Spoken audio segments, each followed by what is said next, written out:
sih. 1, 2, 3. Bismillahirrahmanirrahim. Assalamualaikum warahmatullahi wabarakatuh. Lu jangan diem aja. Dari bismillah. Bismillahirrahmanirrahim. Assalamualaikum warahmatullahi wabarakatuh. Perkenalkan, kami dari Podcast. Oke, jadi sebelum mulai izinkan kami untuk memperkenalkan diri terlebih dahulu.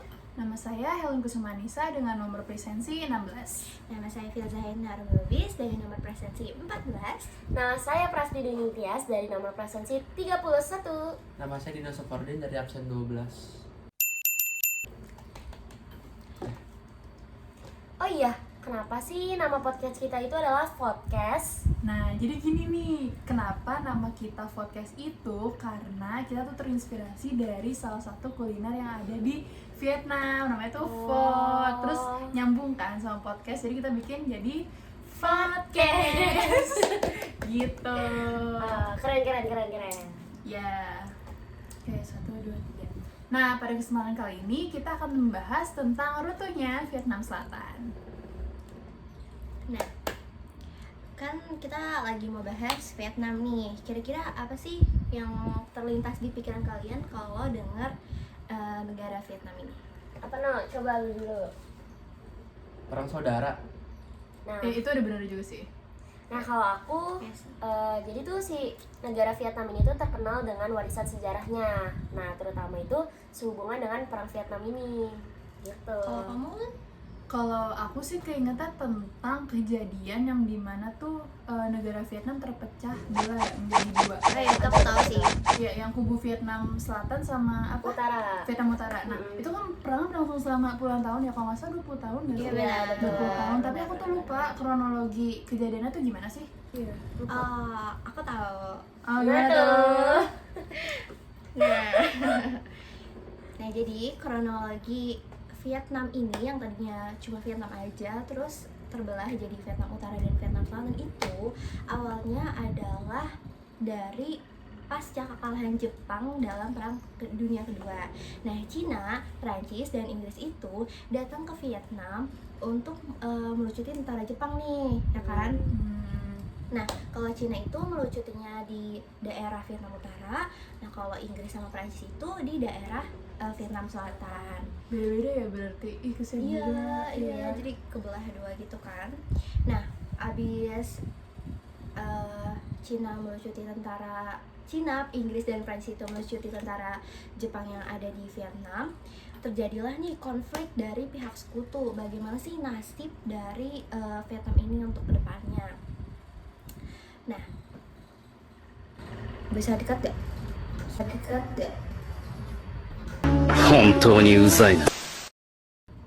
Nah, Cina dan golongan revolusioner Viet Minh, kalian tau gak sih Viet Minh? Viet Minh itu tuh kayak wadah kemerdekaan warga Vietnam, sebagai apa sih, wadah aspirasinya gitu loh, yang didirikan oleh Ho Chi Minh tahun 1941. Karena namanya Viet Minh didirikannya oleh Ho Chi Minh. Ho Chi Minh. Oh, ya, itu nyambung. Benar. Nah, Terus gimana gitu, Zak? mereka itu kan mau berkehendak banget nih buat bikin Vietnam itu merdeka. Nah, tapi Perancis dan Inggris itu maunya Vietnam itu jadi wilayahnya Perancis. Nah, jadinya tuh berselisih kan antara Cina dan Perancis Inggris. Nah, itu menyebabkan pertempuran yang ada di Vietnam. Nah, Ho Chi Minh dan pasukan revolusioner yang tadi nih, yang aku bilang Viet Minh itu, berusaha mengusir Inggris Perancis dari wilayah Vietnam. Nah, pada 7 Mei 1954, Viet Minh ini yang tadi berhasil menaklukkan benteng Dien Bien Phu dan Elaine, sehingga pihak Inggris dan Prancis itu harus mengakui kekalahan mereka. Nah, terus untuk mengakhiri konflik antara dua kubu ini, antara Inggris, Prancis, dan Cina, Vietnam, Viet Minh, itu dibuatlah konferensi Jenewa pada Juli 1954. Oh. Nah, kalian tau gak sih perjanjian Jenewa itu? Sempet disinggung gak sih Iya. kalau kita lagi belajar, cuma kayak lupa-lupa ingat. Ya udah lupa ingat. Apa sih itu ya? Jadi, Saya jelasin ya. Perjanjian Jenewa ini ya berisi tentang pembagian wilayah Vietnam menjadi dua bagian, yaitu Vietnam Utara dan Vietnam Selatan. Nah, Vietnam Utara ini berada di bawah kekuasaan Ho Chi Minh dan pasukan revolusioner, sementara Vietnam Selatan itu berada di bawah kekuasaan Kaisar Bodai yang tadi wilayah Perancis itu. Udah gitu deh kronologinya Vietnam Utara dan Vietnam Selatan. Tadi kan udah dijelasin nih kronologinya. Nah, terus apa sih yang menjadi faktor pemicu runtuhnya Lu tuh gara-gara roti ya.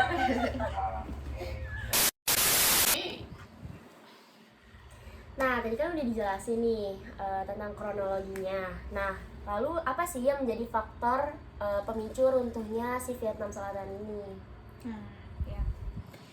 Pertanyaannya bagus banget ya. Kasih. Saking bagusnya lu gak bisa jawab apa gimana?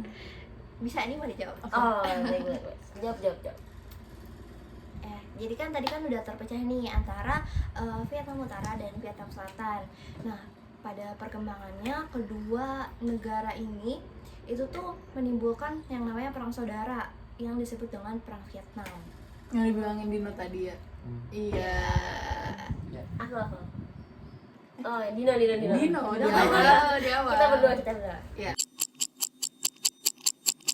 Perang saudara. Iya, oke, Ya, lanjut. Nah, Ho Chi Minh ini menganggap bahwa Vietnam bentuk apa sih perang ini, perang yang dilakukan Vietnam Utara dan Vietnam Selatan ini bentuk neo-imperialisme yang dilakukan oleh bangsa Barat. Dia nganggapnya gitu Vietnam Utara. Jadi makanya Vietnam Utara ini melakukan upaya-upaya untuk menaklukkan Vietnam Selatan di tahun 1964.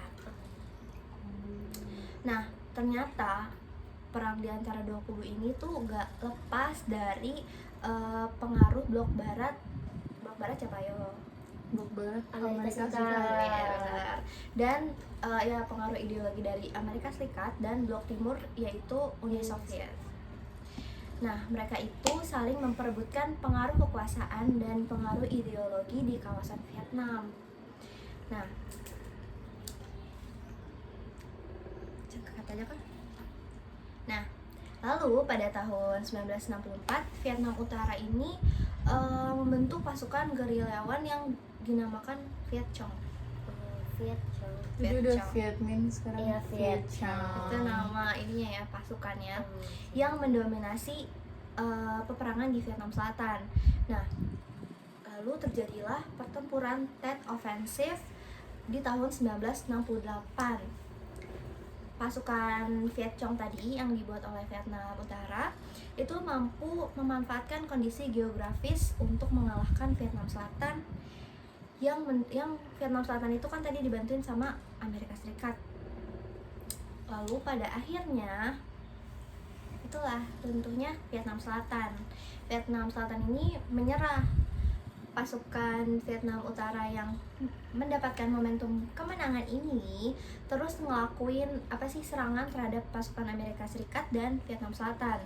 Lalu pada tanggal 18 April tahun 1975, pasukan Vietnam Utara melakukan pertempuran terakhir di Saigon yang merupakan ibu kota Vietnam Selatan. Kalian tahu sih? Iya.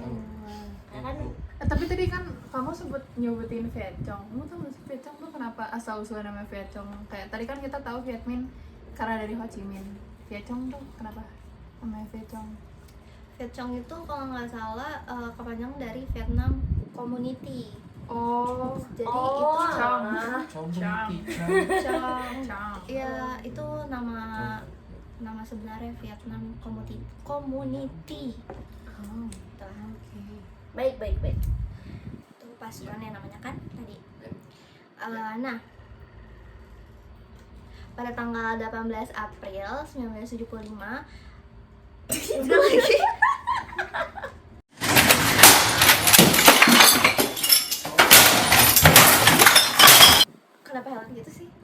editor nih. Iya nih. Kasihan Nah. editor.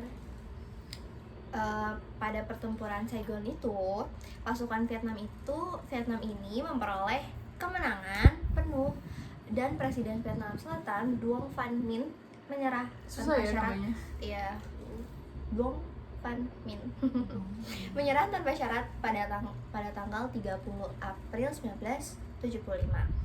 Nah, baru tuh Vietnam Utara mendeklarasikan berdirinya negara Vietnam yang baru dengan ideologi apa, No? Komunis. Oh. Politiknya komunis. Ya, Oh. begitulah. Ekonominya. Ekonominya Ntar sosialis. gak sih? Oh, oke. Kita keep dulu. Oke, baik. Oh, itu bisa jadi bahan pertanyaan ya. Oke. Oke. Nah kan biasanya dalam perundingan perdamaian antara pemerintahan komunis Vietnam Utara dan Vietnam Selatan dan Amerika Serikat disepakati dengan perjanjian The Paris Accord. Kenapa perjanjian itu bisa terjadi? The Paris Tuh. Accords. Accord. Paris Accord itu apa sih? Accord. Accords. Accords itu kayak accordion. Accordion. Ya, kayak berhubungan gitu. Tapi dari yang udah gue baca dan gue tahu, perundingan perdamaian di Paris pada tahun 1973 itu dipicu oleh meningkatnya tekanan domestik di Amerika Serikat sebagai akibat dari demonstrasi anti perang yang semakin intensif. Nah, itu kan penyebabnya. Nah, selain itu ada kegagalan strategi militer dari Amerika Serikat di Vietnam, termasuk upaya mereka untuk menghentikan kemajuan Viet Cong, tuh tadi yang dibilangin Filza, sama pasukan Vietnam Utara. Terus faktor utama yang lain itu adanya juga perundingan perdamaian yang akhirnya membuka jalan bagi kesadaran masyarakat bahwa perang tersebut itu tidak dapat dimenangkan secara militer, tapi melainkan melalui peran penting dalam mengarahkan upaya menuju perdamaian. Itu sih yang bisa gue kasih jawabannya dari pertanyaan lo. Jadi The Paris Accord adalah Perjanjian. perdamaian. Ya, perjanjian Iya, perdamaian. Oke. Keren banget guys. Pertanyaan dan jawabannya. Nah, Ya. kan tadi aku udah kayak menjelaskan gitu ya kenapa bisa runtuh Vietnam Selatan, tapi aku masih lupa ingat gitu siapa sih tokohnya. Ada yang tahu nggak sih kalian tokoh-tokoh dari runtuhnya Vietnam Selatan? Dino nggak sih? Dino nggak sih, harusnya tahu. Banyak sih tokoh-tokohnya ya. Yang pertama itu sih ada Ridwan. Dia Ridwan. bukan Ridwan itu Bapak Raul. Ridwan. Itu Ridwan. Enggak. Tokoh-tokohnya ada banyak sih. Yang pertama itu ada Ridwan. Ridwan itu pengganti Hong Chi Minh. Itu sih. Ho Ho Chi Chi Minh. Minh. Ketika Ho Chi Minh meninggal digantikan oleh Ridwan. Jadi itu ada Presiden Amerika ke-36 Lyndon B. Johnson. Dia tuh membawa 5.000 pasukannya ke Vietnam. Tapi tuh dia malah dihujat oleh sebagian besar warga Amerika. Kenapa? Karena kegagalan. Gagal Karena kenapa? banyak yang tewas Banyak ya. yang tewas. Oh. Banyak yang berkorban lah. Oh. Selanjutnya ada Ho Chi Minh. Min. Beliau adalah presiden pertama Vietnam Utara. Selanjutnya ada presiden ketiga Richard Nixon. Richard Nixon. Nixon. Itu presiden ketiga Vietnam. Amerika. Vietnam. Oh. 37 presiden ke-37 Amerika. Oh. 37. Kayak Gue bingung tadi. Dia narik pasukannya dari perang Vietnam, kemudian abis itu dia nyuruh para pasukannya lagi sama pasukan Vietnam itu untuk menyebar perang tuh ke wilayah suci seperti di Kamboja. Kocak ya, udah disuruh tarik Tarik Iya. dikasih lagi. Selanjutnya ada presiden Vietnam Selatan pertama yaitu Ngo Dinh Diem. Ngadenim. Mm-mm. Ngadenim. Ya. Dinding. Gimana tuh? Ngo Dinh Diem ya pasti udah pada tahu lah. Langsung aja lanjut selanjutnya. Presiden Amerika ke-35 siapa? Betul. Jonas Kennedy. Betul banget. Gue nembak. Keren. Gimana tuh? Si John Kennedy itu kan dia pertama tuh mendukung si presiden pertama itu Ngo Dinh Diem. Ya kan, dia mendukung itu pertama. Tapi lama-lama tuh kok si Ngo Dinh Diem itu kayak kelewatan lah. Selatan gimana? banyak korupsi, banyak koruptor, banyak akhirnya Jalan si John F. Kennedy itu mendukung kudeta si Ngodindim. Akhirnya Ngodindim itu dikudeta, kemudian si John F. Kennedy itu ditembak oleh orang tidak dikenal. Oh. Iya tahu, itu terkenal ceritanya si John F. Kennedy tewas tiba-tiba ditembak. Di situ? Terakhir Oh berarti ada berapa tuh? 7 Delapan atau 7? 7 tokoh Tokoh. yang Kita yang terlibat dalam si perang ada satu lagi dunia Vietnam. yang terakhir. Ini tuh dia tuh orang yang membuat perdamaian. Siapa tuh? Itu dia tokoh dari Perdana Menteri keempat Vietnam, Pho Nguyen Gap. Oh, Ada yang tahu? susah ya namanya. enggak. Kayaknya semua nama-nama itu susah gak sih Iya. tadi? Iya tapi dia ngapain? Oh, itu menjadi salah satu tokoh di balik perdamaian antara Vietnam dan Amerika di tahun 1973. Amerika Serikat secara Ini nggak sih yang The Paris Accord juga? Apa beda lagi? beda kayaknya. Tapi tahunnya sama sih. Oke. Tuh dia tuh apa ya? Tetap memimpin pasukan Vietnam Utara dan melangkahkan upaya untuk menyatukan Vietnam Utara dan Vietnam Selatan menjadi negara Vietnam yang kita kenal saat ini. Jadi tuh dia tuh yang penyatunya tuh. Si penyatunya. Oke, baiklah. Dan- Oke. baiklah. Itu berarti cukup banyak ya buat Banyak. tokoh-tokoh di balik Runa Vietnam Selatan. Nah tadi kan banyak nih tokoh-tokoh dari Amerika dan banyak banget kan disebutin apa sih keterlibatannya Amerika Serikat dalam runtuhnya Vietnam Selatan, karena kayak perannya penting banget gitu loh. Ada yang mau tahu apa mau tahu banget? Emang nih? Kan Amerika tuh sering banget ikut campur gitu. Iya. Oke. Iya nggak sih? Nah, jadi tuh peran atau keterlibatan Amerika Serikat dalam perang dunia Vietnam Selatan. Karena tuh si Vietnam Utara itu dia tuh mengumumkan nih bahwa negaranya itu berkarakter atau berpaham komunis. Nah, Ya. lalu si Amerika Serikat ini tuh merasa khawatir. Kenapa Kenapa? sih? Iya, kenapa? Karena kiblatnya Amerika tuh bukan komunis ya Iya, sih? dia Iya tuh sih. liberalis. Iya, Nah, karena gitu. itu Amerika Serikat tuh merasa khawatir karena jika Vietnam ini menjadi negara komunis, maka negara-negara di Asia Tenggara itu Bakal ikutan bakal pengaruhnya. ikutannya, betul Oh. banget Helen, gitu. Nah, maka itulah yang menjadi Amerika Serikat itu terlibat dalam perang si runtuhnya Vietnam Selatan. Perannya Nah, lalu juga dia itu ada bentuk keterlibatan Amerika Serikat ini dalam perang Vietnam itu ditunjukkan lewat bantuan persenjataan, terusnya pasukan, terusnya pelatihan militer hingga bantuan ekonomi gitu. wow, banyak juga ya. Iya, nah terus juga pasukan Vietnam Selatan itu mendapatkan pelatihan militer dari Amerika Serikat ini. Gitu. Oh, jadi kayak feedbacknya tuh kayak lumayan banyak dan Iya. merasa terancam gitu ya? Betul banget. Nah terusnya juga pada bulan November tahun 1967 ini sebanyak 500 lebih pasukan Amerika Serikat itu diterjunkan ke si Vietnam Selatan ini gitu. Nah di mana? Tetapi banyak nih di mana sebanyak 15.000 di antaranya itu tewas dan 100.000 lainnya itu mengalami luka-luka. Berarti kayak kerugian besar banget dong. Iya betul banget. Se-effort itu Helen. Amerika Iya. Serikat. Wow. Nah, Kalau apa? lanjutin dulu. Nah, tetapi tuh keterlibatan Amerika Serikat dalam perang Vietnam itu tuh ditentang oleh rakyat Amerika Serikat. Kenapa tuh? Kenapa? Nah, Kenapa? karena Kenapa? banyak banget menimbulkan kerusakan fisik dan psikologis terhadap si tentaranya itu. Dan kan Iya sih. sempat Soalnya banyak jumlah yang banyak. meninggal dan juga banyak yang luka-luka gitu. Nah, lalu antara tahun 1966 hingga 1973 gerakan anti perang dan protes besar pun terjadi nih di Amerika Serikat. Nah, terusnya para demonstran ini menyuarakan bahwa warga sipil ini telah menjadi korban utama karena keterlibatan Amerika Serikat ini dalam perang Vietnam. Betul. Sampai warga sipil juga ya? Iya, terus tadi juga sempat disinggung kan, pokoknya sih mereka ini menuntut agar tentara Amerika Serikat ini segera ditarik dari si Vietnam. Gitu.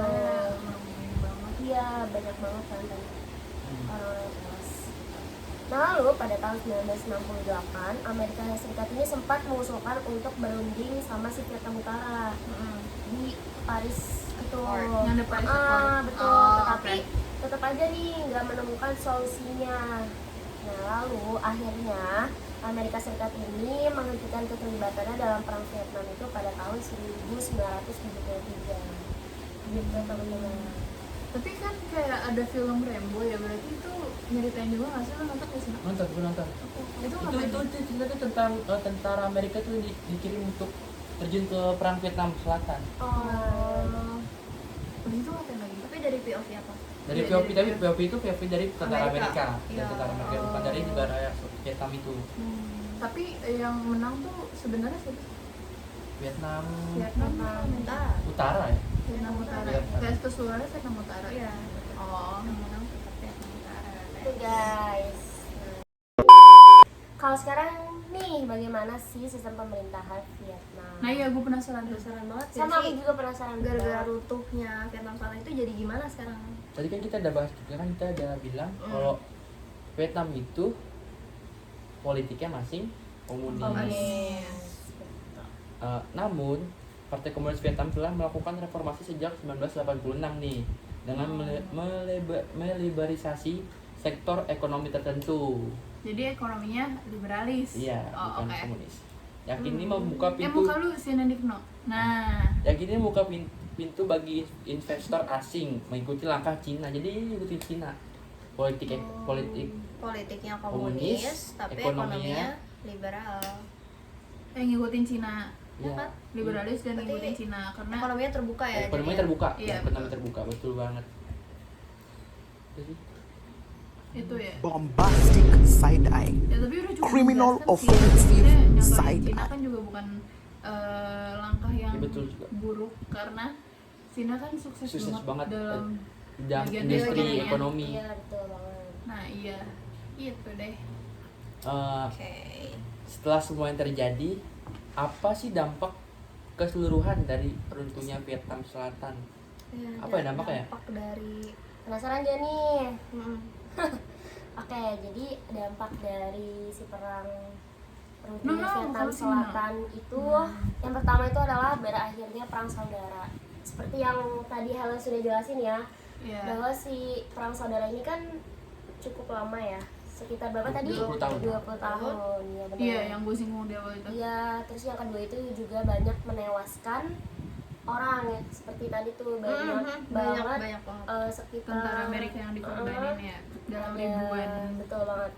Nah, lalu yang ketiga adalah tumbuhnya proksi komunis di Asia Tenggara. Jadi itu tidak hanya di Vietnam, Laos, dan Kamboja pun berkembang menjadi pengusung komunisme. Nah, terusnya ada Pathet Lao di Laos dan Pol Pot di Kamboja adalah figur yang berkuasa dengan dukungan komunisme atau efek domino komunisme. Lalu yang ketiga, Amerika Serikat ini mengalami kerugian. Jadi tuh si Amerika Serikat ini tuh mengeluarkan dana untuk perang tuh sebesar 200 juta. Nah, tapi berakhir dengan kekalahan kayak gitu. Rugi dong. Yang bener Beneran. aja rugi dong. Bener aja. Nah, lalu yang terakhir adalah dengan runtuhnya Vietnam Selatan ini menjadi sumbu berlanjutnya konflik di Indochina. Seperti itu. Jadi apa ya? Perang Indochina. Jadi Perang antara Perang apa ya? ideologi. Ya, pokoknya itu berlanjut jadi konflik Cina berlanjut. Sampai sekarang. Indochina. Sekarang udah enggak. Iya. Ya udah enggak deh. Udah enggak. Gitu deh. Oke, tepuk tangan dulu dong buat kita semua. Tepuk tangan dulu untuk kita semua. Nah, jadi setelah kita udah saling nanya Bertanya, nggak sih? betul. Nah, Kita saling brainstorming ya Ya guys. betul. Tentang runtuhnya Vietnam Selatan ini, jadi kita tahu bahwa runtuhnya Vietnam Selatan pada tahun 1975 ini tuh menandai akhir dari Perang Vietnam dan kemenangan bagi rezim komunis. Nah, peristiwa ini tuh memiliki dampak yang sangat banyak seperti yang tadi sudah dijelaskan Jelaskan. oleh Pasti. Pasti. ya pastinya penderitaan dari ininya ya, orang warga sipilnya, penderitaannya, pengungsian massalnya, udah gitu ruginya sebesar 200 juta. terus banyak orang kehilangan rumah, kehilangan keluarga. Betul. Nah, runtuhnya Vietnam Selatan ini juga menandai bahwa peran Amerika Serikat itu tidak selalu tidak selalu harus menang, nggak sih? Iya. Ya, jadi kita mempertanyakan kembali keberhasilan dari Amerika Serikat ini dalam mengintervensi sebuah negara. Nah, bagi Vietnam ini reunifikasi menjadi tantangan terbesar bagi mereka karena tuh kan dari rekonstruksi sosialnya, terus politik, terus tadi ekonominya itu kan juga kompleks ya. Terus ya Vietnam ini jadi memulai babak baru dari negaranya, terus untuk memulai ulang lagi memperbaiki sejarahnya yang hancur akibat perang Vietnam ini. Nah, secara keseluruhan sih runtuhnya Vietnam ini merupakan peristiwa bersejarah yang dapat kita ambil hikmahnya pastinya sih. Semua memberikan banyak pelajaran. semua perang punya hikmahnya masing-masing kan, semua konflik. Betul banget. Ya, pastinya kita belajar tentang dampak perangnya, terus perbaikan politik, perbaikan ekonomi, dan pentingnya perdamaian dari sebuah negara. Pandang loh. Kayaknya udah cukup gak sih kita bahas tentang Vietnam pada kesempatan kali ini? Udah gak sih? Udah cukup? Apa ada yang mau nanya-nanya lagi, speak lagi? Nanti Coba kita ya. bikin episode baru gak sih? Ya, itu bisa diatur, bisa diatur. Oke, jadi sekian dari episode podcast. Pada kesempatan kali ini kami pamit undur diri. Mohon maaf apabila masih ada salah kata maupun perbuatan. Terima kasih. Wassalamualaikum warahmatullahi wabarakatuh. Dadah. Selamat menyaksikan.